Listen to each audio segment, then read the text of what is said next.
안녕하십니까. 처음 인사드리겠습니다. 박유현 경제부 기자라고 합니다. 요즘 참 어려우시죠? 사장님들은 물건이 잘 안 팔리셔서 고민일 것이고요. 또 직장인분들은 월급이 잘 오르지 않아서 고민이실 겁니다. 또 투자했다가 손해를 본 분들도 많으실 겁니다. 그런데요, 또 어떤 분들 보면 이렇게 어려운 상황에서도 장사도 잘 하시고 투자도 잘 하십니다. 어떤 차이일까요? 저는 경제를 꿰뚫는 눈의 차이라고 봅니다. 여러분들이 경제기사를 잘 활용하시려면 일단 밑에 깔려있는 기본적인 경제 지식을 잘 알고 계시는 게 중요합니다. 그래야 빠르고 쉽게 기사를 읽을 수 있습니다. 그래서 저는 앞으로 가장 기본이 되는 경제 지식에 대해 여러분에게 알려드리려고 합니다. 한국 경제는 왜 점점 지쳐갈까요? 2012년 우리나라 경제 성장률이 3년 만에 최저치를 기록했습니다. 한국은행은 2012년 우리나라의 국내 총생산을 집계해 발표하면서 이 성장률이 2.0%를 기록했다고 밝혔습니다. 또한 2013년 경제 성장 전망은 3%를 넘지 못할 것이라는 예상이 지배적입니다. 더욱 암울한 것은 많은 전문가들은 이러한 저성장이 지속될 것이라고 경고하고 있습니다.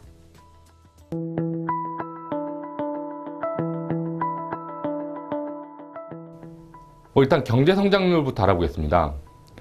GDP는 바로 국내 총생산을 말합니다. 이건 1년 동안에 우리나라에서 생산된 최종 생산물의 가격을 합한 겁니다. 부품 같은 것은 빼고 기업이나 소비자가 최종 소비하는 물건의 값을 합한 건데요.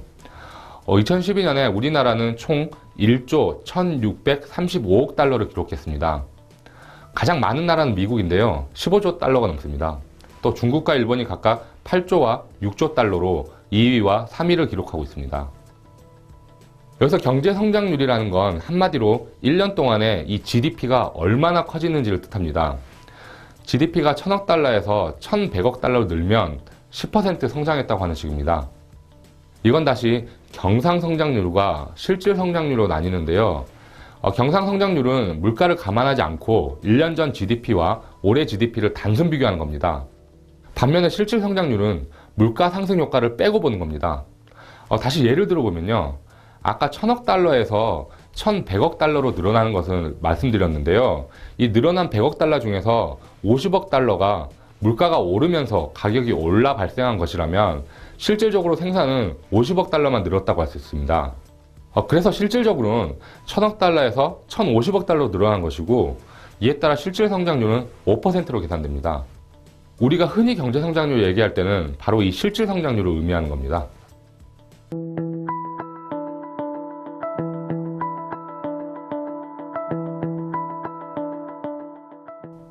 잠재 성장률이라는 걸 말씀하셨는데요. 이건 경제 성장률과 무슨 차이가 있을까요? 한 나라 경제는 가만히 놔둬도 인구 증가 같은 걸로 자연히 성장합니다. 경제 순환 구조에 따라서 소비, 생산, 투자 같은 경제 활동의 고리가 연결되면서 저절로 생산이 늘어나는 겁니다. 이를테면 의자를 만드는 기업이 있는데 투자를 전혀 하지 않아도 고용 인원이 늘거나 제품 만드는 기술이 숙련되면서 저절로 더 많은 의자를 만들게 되는 식입니다. 이런 활동이 모이면 경제는 저절로 성장하게 됩니다. 사람으로 보면 애가 저절로 키가 크는 것과 비슷합니다.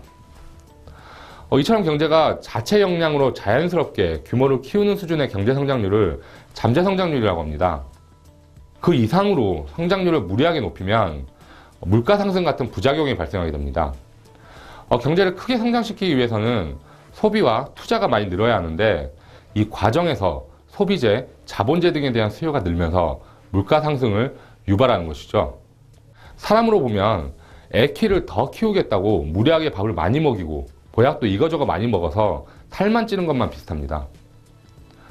즉 잠재 성장률은 과도한 물가 상승 등 부작용 없이 자연스럽게 성장할 수 있는 수준의 성장률을 의미합니다.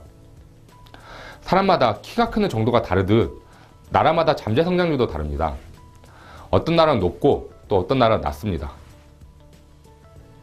잠재 성장률로 경제가 성장해 만들어지는 GDP가 있는데요. 이것과 실제 GDP를 비교해 볼 수가 있습니다. 예를 들어서 올해 GDP가 100조 원인 어떤 나라의 잠재 성장률이 5%라고 해보겠습니다. 이때 물가는 고정돼 있다고 하겠습니다. 이대로라면 이 나라의 경제 규모는 자연스럽게 105조 원이 됩니다. 그런데 경제 성장률이 잠재 성장에 못 미치는 3%에 머물렀다면 경제 규모는 103조 원에 불과해집니다. 실제 GDP가 잠재 성장률대로 성장해서 달성했을 GDP보다 2조 원이 작은 것이죠. 이 같은 2조 원의 차이를 GDP 갭이라고 합니다. 다른 말로 아웃풋 갭이라고 합니다. 이건 다시 둘로 나뉘는데요. 경제가 잠재 성장률 이상으로 성장해서 실제 GDP가 잠재 GDP보다 커서 발생하는 차이를 인플레이션 갭, 반대로 경제가 잠재 성장률 미만으로 성장해서 실제 GDP가 잠재 성장보다 작아서 발생하는 차이를 디플레이션 갭이라고 구분해서 부릅니다. 이걸 한국 경제에 적용시켜 보겠습니다. 한 연구 결과에 따르면 금융위기 때인 2009년에 한국 경제의 디플레이션 갭은 29조 원에 달했습니다. 당시 경제 성장률은 0.3%를 부과했는데요. 잠재 성장률대로 성장했을 경우를 가정했을 때와 비교해서 실제 GDP는 29조 원 작았다는 뜻입니다. 거슬러 올라가서 외환위기 때인 1998년의 디플레이션 갭은 무려 48조 원에 달했습니다. 2% 성장률에 그친 2012년에도 아주 큰 디플레이션 갭이 발생했겠죠. 자, 그러면 이제 잠재 성장률과 관련한 개념에 대해 아셨으니까요. 이제 우리나라가 왜 저성장의 덫에 걸렸는지를 알아보겠습니다. 현재 우리나라 잠재 성장률은 4%대 혹은 3%대 중후반으로 추정됩니다. 2012년과 2013년에는 여기에 못 미쳤습니다. 즉, 가만히 놔둬도 성장할 수 있는 부분조차 제대로 이뤄내지 못하고 있는 건데요. 이건 경제 순환 구조상의 특정 부분에 문제가 있다는 것을 의미합니다. 선순환 구조가 깨졌으니까 능력만큼 성장하지 못하고 있는 것이죠. 지금 구조적으로 가장 큰 문제는 소비 부진에 있습니다. 소비가 활성화돼야 기업들도 이에 맞춰 생산을 늘리고 경제도 성장할 수 있는데 조세나 건강보험료 같은 준조세 부담이 갈수록 늘어나는 데다 가계부채 문제가 심각하다 보니까 민간 소비가 계속 침체되는 상황입니다. 민간 소비 증가율을 보면 2003년 이후에는 한 번도 경제 성장률을 넘어서지 못하고 있습니다. 이는 곧 소비가 경제 성장을 주도하고 있지 못한다는 뜻입니다. 여기에 만성화된 투자 부진도 문제입니다. 한국 기업들의 투자 심리가 계속 위축되면서 투자가 기대에 못 미치고 있습니다. 한때 10%를 웃돌던 설비 투자 증가율이 계속 한 자릿수에 머무는 형편이죠. 결국 많이 쓰고 투자해야 기업 생산 활동이 전반적으로 자극돼서 경제가 성장하는데 그렇지 못한 구조가 되고 있는 게 바로 이 한국 경제의 현실입니다.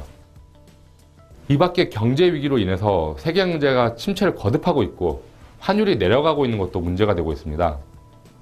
세계 경제가 침체되고 환율이 낮은 수준을 유지하면 수출이 어려움을 겪게 돼서 생산을 늘리기 어렵습니다.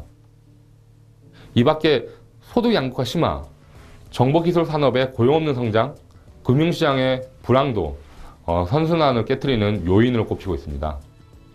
이런 요소들이 모여서 2012년과 2013년 잠재 성장률 수준의 성장에 실패하고 있는 겁니다. 더 큰 문제는 바로 이 한국의 잠재 성장률이 갈수록 떨어지고 있다는 점입니다. 잠재 성장률은 고정된 게 아닙니다.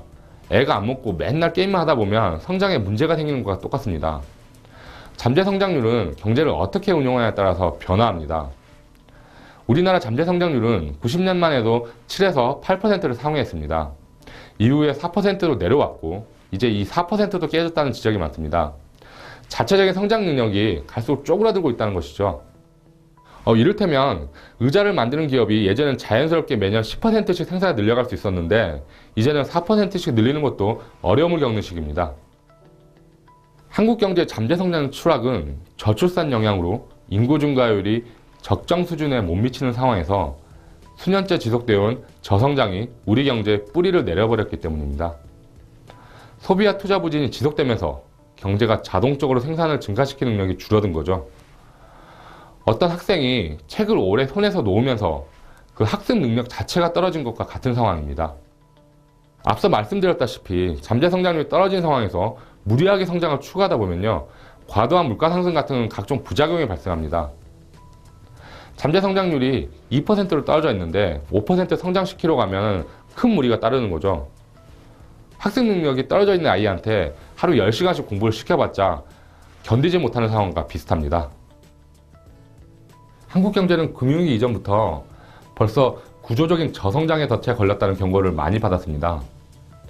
지속적으로 세계 평균 경제 성장률보다 높았던 한국 경제 성장률이 2003년 이후에는 계속 세계경제 성장률보다 낮은 수준을 유지하고 있습니다.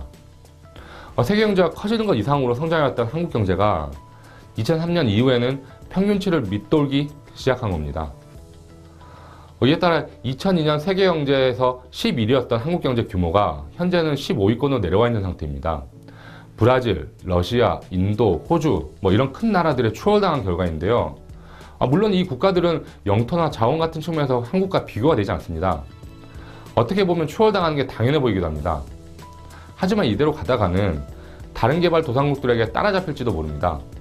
이들과 격차를 벌리고 나아가 스페인이나 이탈리아, 프랑스 같은 추월 가능한 나라들을 하루라도 빨리 따라잡기 위해서는요, 성장 동력 확보가 시급합니다.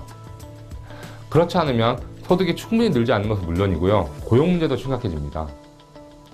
경제성장 하방 압력을 해소하기 위해서 기술개발 같은 각 경제 주체들의 적극적인 노력이 필요한 시점이라 하겠습니다. 감사합니다.